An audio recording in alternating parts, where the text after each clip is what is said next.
خدا خود کہتا ہے کہ ان کے اوپر لعنت جو رسول کو دکھ پہنچاتے ہیں. رسول کو دکھ پہنچاتے ہیں یعنی کیا؟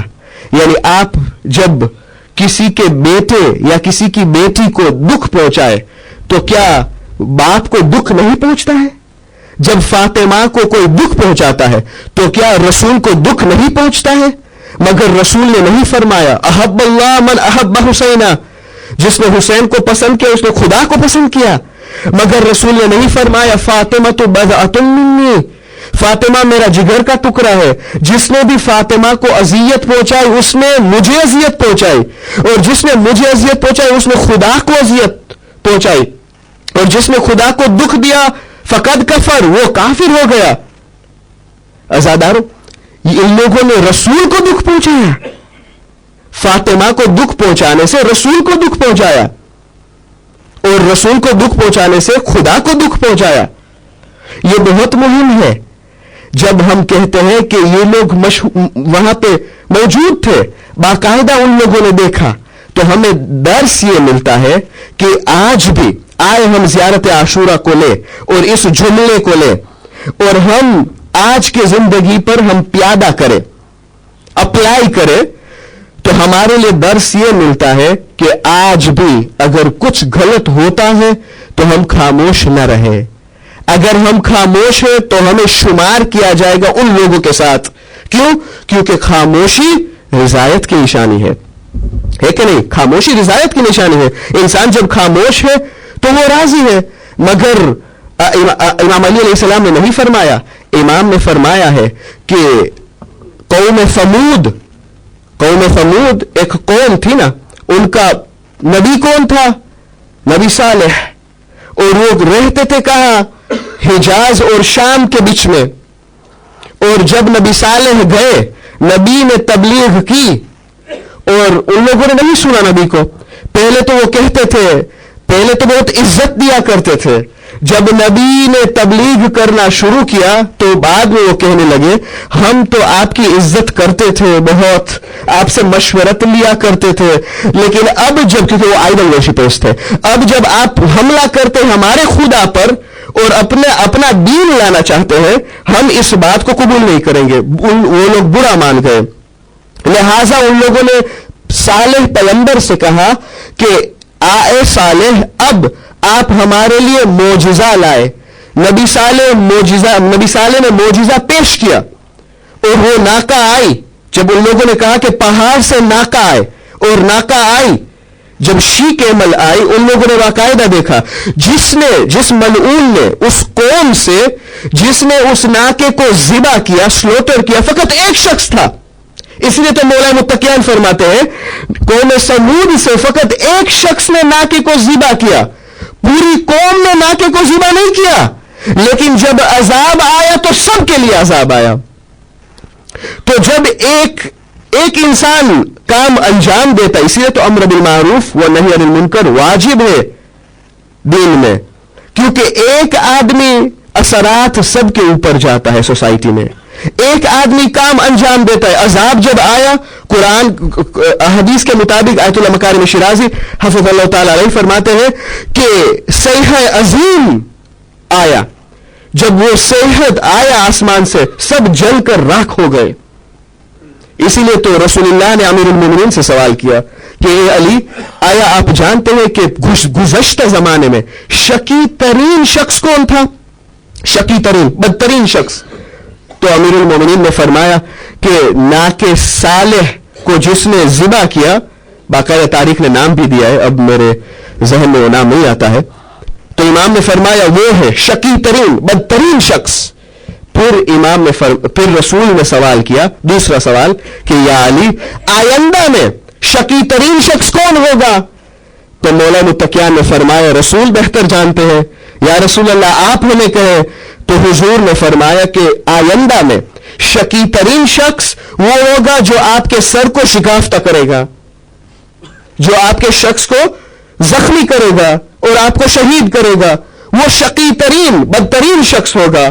تو علماء کرام لکھتے ہیں کہ حضور نے فرمایا کہ یہ گزشتہ زمانوں کے لیے وہ عذاب تھا جو صیحہ عظیم آیا آسمان سے اور سب کے لیے عذاب آیا. اور سب کے سب فنا ہو گئے اور فانی ہو گئے. وہ آئندہ قوم کے لیے ان کے لیے عذاب پتہ ہے کیا ہوگا؟ ان لوگوں نے آپ کو زخمی کریں گے اور آپ کے سر کو شگافتہ کریں گے. ان کے لیے اگر عذاب آئے گا تو وہ عذاب ہوگا بنی امیہ. بنی امیہ ان کے لیے حاکم ہو جائیں گے. ان کا عذاب ہوگا بنی امیہ جب آپ کے سر کو وہ شگافتہ کریں گے. محترم سامعین، درس یہ ملتا ہے کہ جب سوسائٹی میں، سماج میں اگر امر بالمعروف تو اسی لیے واجب ہے نا کہ سماج میں اگر ایک شخص ایک کام انجام دیتا ہے سب کے اوپر اثرات جاتے ہیں. سب کے اوپر اثرات جاتے ہیں. جیسے کہ ابھی مجھے میرے استاد کا ایک واقعہ یاد آ رہا ہے کہ وہ فرماتے تھے کہ ایک مرتبہ میں ایروپلین میں، جہاز میں سوار ہو گیا اور مجھ سے کہا گیا کہ ایئر کرافٹ سے، سب سے کہا گیا، پیسنجر سے کہا گیا کہ ایئر کرافٹ سے وہ دوبارہ خارج ہو جائے، دوبارہ باہر نکلے. ہم سب باہر گئے تو میں نے کیبن کرو سے پوچھا کہ پرابلم کیا ہے، تو ان لوگوں نے کہا کہ مینڈک جو ہے، سوسک، کاکروچ، وہ پروپیلر میں چلا گیا. تو بہت خطرناک ہے کیونکہ وہ کہتے ہیں اپنی کتاب امر بالمعروف و نہی عن المنکر، البتہ فارسی میں ہے، وہ کہتے ہیں کہ میں نے سوچا ایک مرتبہ اور میں نے غور و فکر کیا کہ ایک مینڈک ہمارا پورا پروگرام خراب ہو جائے، ہماری فلائٹ کو بھی پوسٹپون کی جائے، ہمیں ٹرانزٹ لوج میں رکھا جائے. میں نے سوال کیا تو مجھ سے کہا گیا کہ یہ مینڈک اگر وائرز کو کھا جائے، وائرز کو، تو بہت مشکل ہے. اگر سیم کو کھا جائے بہت مشکل ہے، بہت خطرناک ہے. تو ایک مینڈک کی وجہ سے وہ پھر مثال دیتے ہیں، اپنا پرسنل ایکسپیرینس دیتے ہیں، وہ اپنا تجربہ دیتے ہیں. وہ کہتے ہیں کہ ایک مینڈک کی وجہ سے ہمارا پورا پروگرام تباہ ہوا. ویسے سماج میں اگر ایک گنہگار ہے اور کچھ لوگ خاموش ہوتے ہیں تو پھر ہوتا ہے کیا؟ سماج بگڑتا ہے. اچھے لوگوں کی دعائیں قبول نہیں ہوتی ہے. اور ایک ریزن جو امام حسین علیہ السلام نے قیام کیا، اور بھی ریزنز ہے، ایک ریزن ہے، دو مین ریزن ہے، علماء لکھتے ہیں، وہ امر بالمعروف و نہی عن المنکر ہے. اسی لیے تو نبی اللہ عیسیٰ روح اللہ ایک مرتبہ اپنے صحابیوں کے ساتھ، حواریون کے ساتھ ایک جگہ پہ گزرتے تھے. گزرتے روح اللہ نے کیا دیکھا کہ وہاں پہ روح اللہ کو تعجب ہوا کہ سب لوگ، پورا شہر جو ہے، پورا شہر، سب شہر کے لوگ، سب یعنی ایسا سب وہاں پہ مر گئے بالکل. تو حواریون نے کہا عیسیٰ سے کہ ایسا لگتا ہے کہ یہاں پہ عذاب آیا ہے، کیونکہ اگر طبیعی موت آئی ہوئی ہوتی تو ایک دوسرے کو وہ دفن کرتے، لیکن سب کے سب مر گئے. یا روح اللہ، آپ تو روح اللہ ہے، آپ کے پاس معجزہ ہے اور آپ مردہ کو زندہ کرتے ہیں. قرآن میں بھی سورہ آل عمران میں. تو آیا آپ کسی کو زندہ کر سکتے ہیں؟ اور آپ پوچھے کہ عذاب آیا ہے، اور کیوں کر عذاب آیا ہے؟ جب روح اللہ نے اللہ سے دعا کی، اپنے ہاتھوں کو بلند کیا آسمان کی طرف، اس کے بعد جب اجازت ملی تو روح اللہ، نبی عیسیٰ نے کہا قم بإذن اللہ، کھڑے ہو جاؤ اللہ کے اذن سے، اللہ کی اجازت سے. ان میں سے فقط ایک شخص کھڑا ہوا، اور وہ شخص جب کھڑا ہوا تو عیسیٰ نے پوچھا کہ تمہارا گناہ کیا ہے؟ کہا آیا یہاں پہ عذاب آیا ہے؟ کہا عذاب آیا ہے. کہا گناہ کیا تھا؟ کہا کہ ہم ایک طاغوت کی پیروی کرتے تھے، ایک فاسق اور فاجر کی پوجا کرتے تھے. وہ جھوٹا تھا، ہم جانتے تھے، لیکن کوئی امر بالمعروف نہیں کرتا تھا. کہتے ہیں نا کہ گھیٹا مافک سے چلے جائے چھ بدا ساتھ ہے. رسول اللہ کی حدیث ہے کہ اگر سب کے سب خاموش ہو اور برا ہوتا ہے، سب خاموش ہو، تو اس کا مطلب ہے وہ قوم مردہ ہے، جیسے کہ مردہ ہے باقاعدہ، کوئی زندہ نہیں ہے. کہا کہ یہ لوگ، ایک فاسق اور فاجر تھا، ہم ان کی پیروی کرتے تھے، ہم ان کی پرستش کرتے تھے، ہم ان کی پوجا کرتے تھے کیونکہ وہ مالدار تھا، ہم ان کو سنتے تھے، اور ہم اندر جو ہے لونگ ہوپس، ہائی ہوپس رکھا کرتے تھے، ہائی ہوپس، تمنا آرزو تھی، ہائی ہوپس رکھا کرتے تھے. تو ایک مرتبہ عیسیٰ نے سوال کیا کہ جب میں نے کہا کن باذن اللہ فقط، کیوں تم کھڑے ہوئے اور کوئی کھڑا نہیں ہوا؟ کہا ابھی عالم برزخ میں باقاعدہ دیکھتا ہوں سب عذاب میں ہے، میں کھڑا ہوا، مجھے اجازت ملی کیونکہ میں اس گناہ میں شامل نہیں تھا، لیکن میں امر بالمعروف و نہی عن المنکر انجام نہیں دیتا تھا، اسی لیے مجھے اجازت ملی کھڑے ہونے کے لیے، ان کو نہیں ملی، وہ لوگ سب عذاب میں مبتلا ہے۔ اب مجھے پتا نہیں ہے کہ میں جب واپس جاؤں گا مجھے عذاب ملے گا یا مجھے چھوڑا جائے گا اور آئی بی ریسکیوڈ، یہ مجھے پتا نہیں ہے، لیکن کیونکہ میں خاموش ہوتا تھا تو جو خاموش ہوتا ہے وہ بھی اس کو بھی عذاب میں شمار کیا جاتا ہے۔ محترم سامعین، میں نے آپ کی زحمت کو تمام کیا۔ آج ماہ محرم کی 10ویں رات آ گئی، عاشور کی شب، قیامت سے کم نہیں ہے یہ شب، واقعاً بہت سخت ہے۔ جب انسان سوچتا ہے کہ آج کی شب مصیبتیں، 2 مصائب پڑھنے ہیں، ایک شب عاشور کے مصائب اور ننھے مجاہد علی اصغر کے مصائب۔ شب عاشور کی رات امام حسین علیہ السلام نے ابو الفضل عباس سے کہا کہ اے بھیا عباس، جاؤ عمر سعد سے کہو کہ ہمیں 1 رات کی مہلت دے تاکہ ہم تسبیح و ثنا و حمد خدا کر سکیں۔ جب ابو الفضل عباس پہنچے ہیں عمر سعد کے پاس تو عمر سعد نے جب سنا تو ملعون نے کہا اگر حسین، کتنا تکبرانہ انداز سے کہتا تھا، اگر حسین 1 رات اور زندہ رہنا چاہتا ہے تو ہم نے اجازت دی ہے۔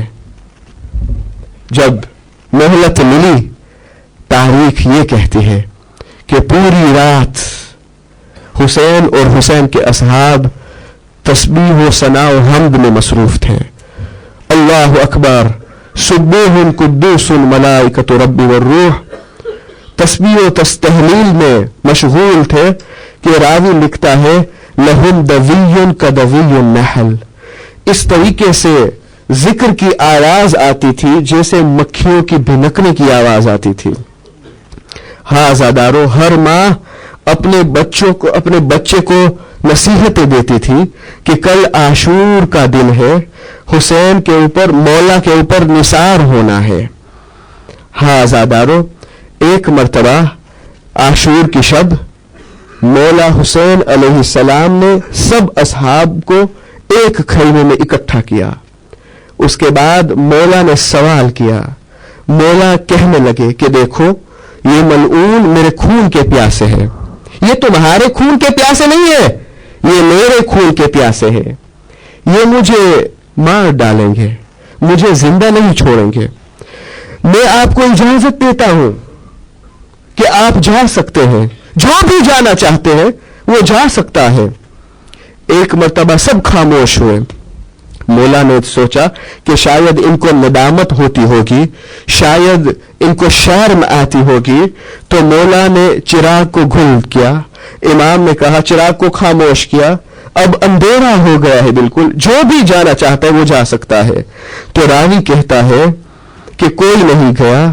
مولا نے تھوڑی دیر کے بعد چراغ کو روشن کیا تو امام حسین نے کیا دیکھا کہ ابو الفضل عباس در خیمے پہ کھڑے ہیں، آنسو لیے ہوئے، حبیب بھی ہے، زہیر بن قین ہے۔ زہیر کہتے ہیں کہ اگر 100 مرتبہ مجھے شہید کیا جائے اور پھر دوبارہ زندہ کیا جائے، یا ابن رسول اللہ، ہم آپ کے اوپر جان نثار کر دیں گے۔ ہاں عزادارو، امام نے فرمایا مرحباً مرحباً بکم۔ امام نے کہا، امام اپنے دست مبارک سے 2 انگلیاں سے امام نے کہا اے حبیب دیکھو جنت میں یہ تمہارا مقام ہے، اے ہلال دیکھو جنت میں یہ تمہارا مقام ہے۔ ایک ایک کو اپنا مقام امام نے دکھایا۔ اس کے بعد راوی لکھتا ہے کہ امام نے عاشور کی شب تھی، امام نے اپنے خیمے کو چھوڑا، امام میدان کی طرف جاتے ہیں عاشور کی شب۔ امام جب جاتے تھے تو ایک مرتبہ امام نے آہٹ کی آواز سنی، امام کو تعجب ہوا، امام نے ایسے محسوس کیا کہ جیسے کوئی پیچھے پیچھے آ رہا ہے۔ جب مڑ کے دیکھا، امام نے پوچھا کون ہے؟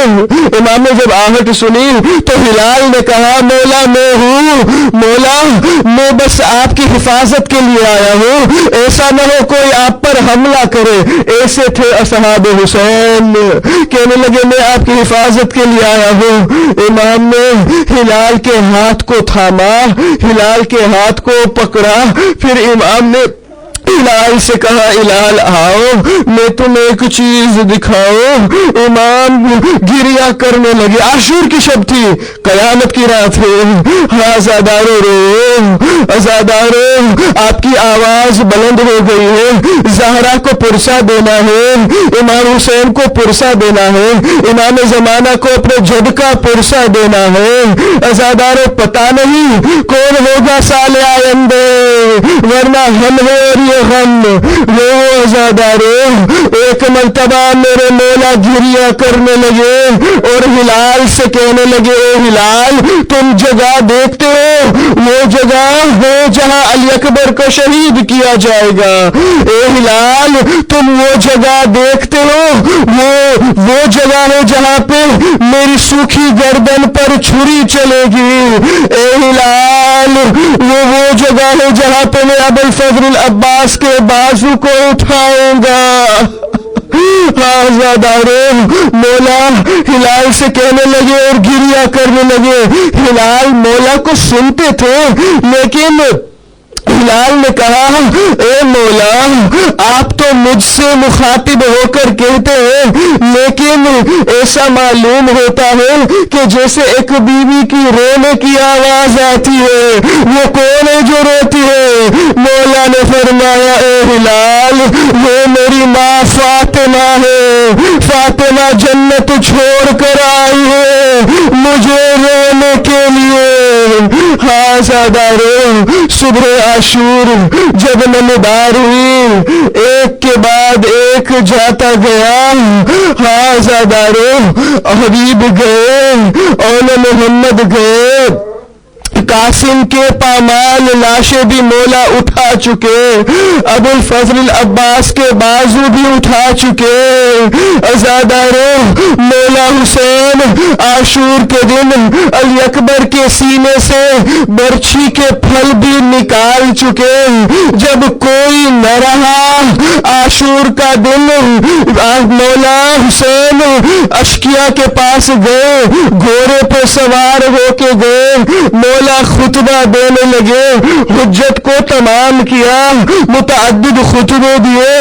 پھر مولا نے کہا، مولا نے جب حجت کو تمام کیا تو ایک آواز مولا نے بلند کی، حل من ناصر ینصرنا حل من مغیث یغیثنا، آیا کوئی ہے جو میری نصرت کرے؟ آیا کوئی ہے جو میری استغاثہ کی آواز پر، اس صدائے استغاثہ پر جواب دے؟ ازادارو جب میرے مولا نے اس آواز کو بلند کیا تو ایک مرتبہ خیمے میں کوہرام مچ گیا، خیمے میں قیامت برپا ہوئی، بیبیاں رونے لگی۔ مولا حسین آئے خیمے میں، زینب سے سوال کیا زینب کیا ہوا؟ زینب نے کہا اے میرے ناجائے جب آپ نے استغاثہ کی آواز بلند کی، جب آپ نے کہا آیا کوئی ہے جو میری نصرت کرے، تو یہ شیر خوار بچہ اپنے آپ کو گھوڑے سے گرا دیا۔ مولا آئے خیمے میں، زینب سے کہا زینب اس بچے کو مجھے دو۔ رباب سے کہا رباب تمہارا دودھ بھی خشک ہو گیا ہے، لاؤ بچہ پیاسا ہے میں اس کو پانی پلاؤں۔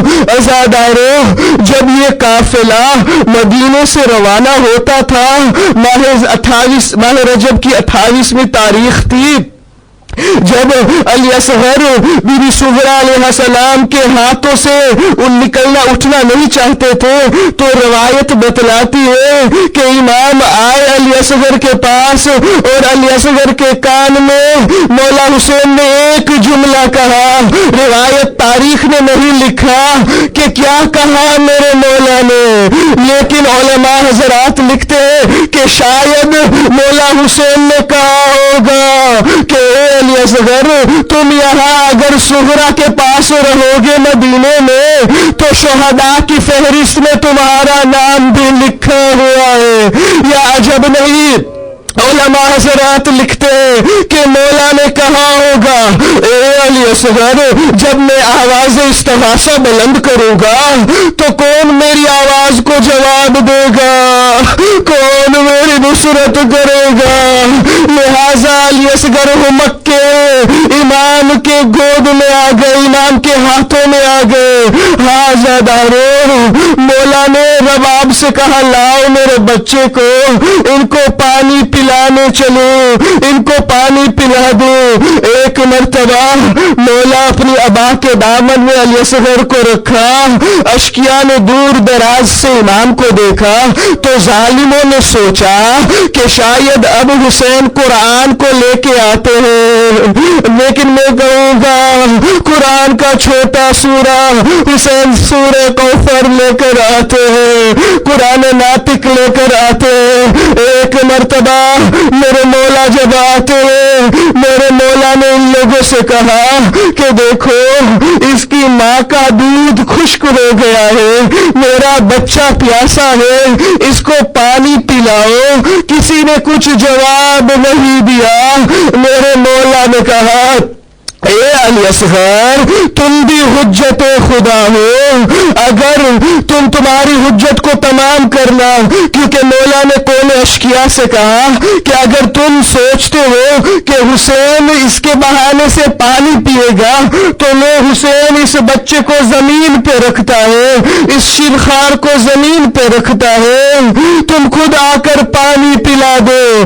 پھر بھی کوئی نہیں آیا، سب خاموش تھے. لیکن روایتیں بتلاتی ہیں کہ قوم اشقیاء سے رونے کی آواز آتی تھی. عمر سعد ڈر گیا کہ بچہ جنگ جیت کے نہ چلا جائے. عمر سعد کے لشکر میں تہلکہ مچ گیا. ایک مرتبہ میرے مولا نے کہا اے میرے لال تم بھی حجت خدا ہو، حجت کو تمام کرو. علی اصغر نے اپنی ننھی زبان، اپنی ننھی سوکھی زبان اپنے ہوٹ میں پھرانے لگے اور قوم اشقیاء کی طرف دیکھنے لگے کہ میں پیاسا ہوں، عزادارو. عمر سعد ڈر گیا.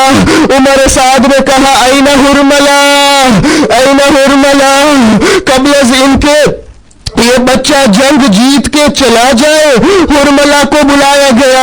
این حرملہ، این حرملہ اقطع کلام الحسین، حسین کے کلام کو قطع کرو. عزادارو آئے ہم رباب کو پرسا دے. مجھے یاد ہے میرے استاد کم میں اکثر کہا کرتے تھے کہ جب بھی مشکل ہو تو علی اصغر کا واسطہ دو، حاجتیں بہت قبول ہوتی ہے. میرے استاد کا یہ جملہ ہے کہ دستہائے کوچک گرہائے بزرگ را باز نکنے، یعنی چھوٹے چھوٹے ہاتھ لیکن بڑی بڑی مشکل کو آسان کرتی ہے.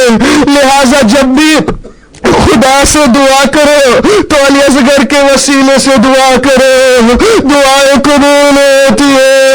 عزادارو آئینہ حرملہ کو بلایا گیا. ہاں آپ نے ابھی مولانا سے سنا کہ تیر جو تھا 3 بھال کا تیر تھا، 3 بھال کا تیر، اور ننا شیرخوار 6 مہینے کا بچہ. تیر کو کمان میں جوڑا گیا، نشانہ بنایا گیا علی اصغر کی گردن کو. ایک مرتبہ حرملہ نے جب نشانہ بنایا، پہلی مرتبہ تیر نشانے پہ نہیں گیا، دوسری مرتبہ تیر نشانے پہ نہیں گیا. عمر سعد کو بہت تعجب ہوا. عمر سعد نے کہا اے حرملا تم تو بہت اچھے تیر انداز ہو، کبھی بھی ایسا نہیں ہوا، آج کیا ہوتا ہے کہ تمہارے ہاتھ لرزتے ہیں اور تیر نشانے پر نہیں جاتا ہے؟ تو ایک مرتبہ حرملا ملعون نے کہا اے عمر سعد، جب بھی میں تیر نشانے پہ جوڑنا چاہتا ہوں تو اونچائی پہ مجھے ایک بیوی نظر آتی ہے، خیمے کا پردہ بار بار اٹھتا ہے اور گرتا ہے، مجھے ایسا لگتا ہے کہ یہ بچے کی ماں ہوگی جو پریشان حال بار بار خیمے کا پردہ اٹھاتی ہے اور گراتی ہے۔ عزادارو، کر سرزمین کربلا میں قیامت آ گئی، ملعون نے تیر کو کمان میں جوڑا، علی اصغر کی ننھی سی پھول سی گردن کو نشانہ بنایا گیا۔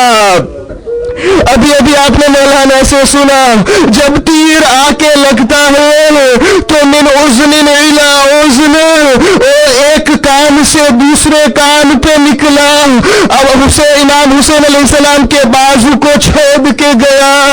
ایک مرتبہ تاریخ میں ملتا ہے کہ بچہ اتنا تڑپا جیسے پرندے کو ذبح کیا جاتا ہے، بچہ باپ کے ہاتھوں میں منقلب ہو گیا، حسین کے ہاتھ میں، حسین کے ہاتھ علی اصغر کے خون سے رنگین ہو گئے۔ عزادارو، علماء لکھتے ہیں کہ کتنا سخت تھا حسین کے لیے رباب کے پاس دوبارہ جائے اور رباب کو یہ بچہ دکھائے۔ ماں سے کہا تھا کہ جاتا ہوں پانی پلا دوں، لیکن اب ماں کو کیا جواب دیں گے حسین، اسی لیے کل آپ عمال میں یہ عمل انجام دیں گے حسین کا۔ جب آپ کل عمل انجام دیں گے 7 مرتبہ آگے جائیں گے، 7 مرتبہ پیچھے جائیں گے، 7 مرتبہ کہیں گے رغم بقضائہ و تسلیم الامر، انا للہ و انا الیہ راجعون۔ عمل عاشورہ میں آپ یہ عمل انجام دیتے ہیں، یہ مولا حسین کا عمل ہے۔ حسین 7 مرتبہ آگے گئے، 7 مرتبہ پیچھے گئے، عاشور کے دن سوچتے گئے کہ ماں کو کیا جواب دے گا۔ عزادارو، رباب سے پہلے سکینہ آ گئی، بابا علی اصغر کو پانی پلا چکے۔ حسین نے ایک مرتبہ ابا کے دامن کو ہٹایا، رباب نے جب دیکھا فقط ایک جملہ کہا، یا بنیا امثلک ینہر، اے میرے لال، آیا تجھ جیسے بچے کو بھی جنگ میں نہر کیے جاتے ہیں؟ عزادارو، میں نہیں جانتا کہ ان کا دل، یہ والدین کا دل کتنا بڑا تھا۔ ہاں عزادارو، امام حسین نے سوچا کہ علی اصغر کے بدن کو پشت خیمہ دفناؤ، کیونکہ امام کو پتا تھا کہ شام غریبہ جب آئے گی تو شہداء کے سر کو نوکے نیزے پہ پھرایا رکھا جائے گا اور دیار بدیار پھرایا جائے گا۔ لہٰذا مولا نے رباب سے کہا، رباب تم علی اصغر کو پکڑو اور میں اس چھوٹے سے بدن کو پکڑو اور پشت خیمہ میں قبر کو کھودتا ہوں۔ عزادارو، کہ یہ والدین، ان کا دل کتنا بڑا دل تھا، میرے والدین قربان ہو رباب پر اور سید و آقا عبداللہ الحسین پر، لیکن قبر کھودنے سے پہلے علماء حضرات لکھتے ہیں کہ میرے مولا فرات کی طرف نگاہ کیا اور فقط ایک مرتبہ پکارا، عباس۔